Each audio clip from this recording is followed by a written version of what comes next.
ଆପଣ ମଧ୍ୟ ଧନୀ ହେବା ପାଇଁ ଚାହୁଁଛନ୍ତି କି? ତେବେ ଏହି ଲଡ଼ୁ ନିଶ୍ଚିତ ଭାବରେ ଖାଆନ୍ତୁ। କେବଳ ଧନ ବୃଦ୍ଧି ନୁହେଁ, ତା ସହିତ BP, diabetes, thyroid, ageing, obesity ସବୁଥିରୁ ହିଁ ଆପଣଙ୍କୁ ମୁକ୍ତି ଦେବ। ତେବେ ଚାଲନ୍ତୁ ଆଜିର ମୋର ଅଷ୍ଟମ ୱେଟ୍ ଲସ୍ ଆଉ ଲୋ କାର୍ବ ଥାଳିକୁ ଆରମ୍ଭ କରିବା ଏ ଲଡ଼ୁଠାରୁ। ତେବେ ଭିଡ଼ିଓଟି ସମ୍ପୂର୍ଣ୍ଣ ଭାବରେ ଦେଖିନେବା ଆଉ ଦେଖିବା ଥାଳିରେ ଲଡ଼ୁ ସହିତ ଆଉ କ'ଣ କ'ଣ ସବୁ ଲୋ କାର୍ବ ଆଉ ୱେଟ୍ ଲସ୍ର ନୂଆ ନୂଆ ଖାଇବା ଅଛି। ନମସ୍କାର, ଜୟ ଜଗନ୍ନାଥ। ଆପଣଙ୍କୁ ଆଜି ମୋର ଅଷ୍ଟମ ଦିନର ୱେଟ୍ ଲସ୍ ଥାଳିକୁ ସମସ୍ତଙ୍କୁ ସ୍ୱାଗତ।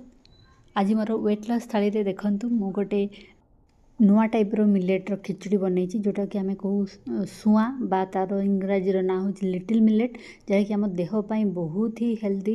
ଆମର ସୁଗାର ଲେବୁଲ୍କୁ ବଢ଼େଇବନି, ଆମର ଓଜନ ବଢ଼େଇବନି। ଏଟାକୁ ସବୁ ଟାଇପ୍ର ପେସେଣ୍ଟ ବା ନର୍ମାଲ୍ ଲୋକ ବି ଖାଇପାରିବେ। ଆସ୍ତେ ଆସ୍ତେ ସାଧାରଣ ଜନତା ମଧ୍ୟରେ ମିଲେଟ୍ର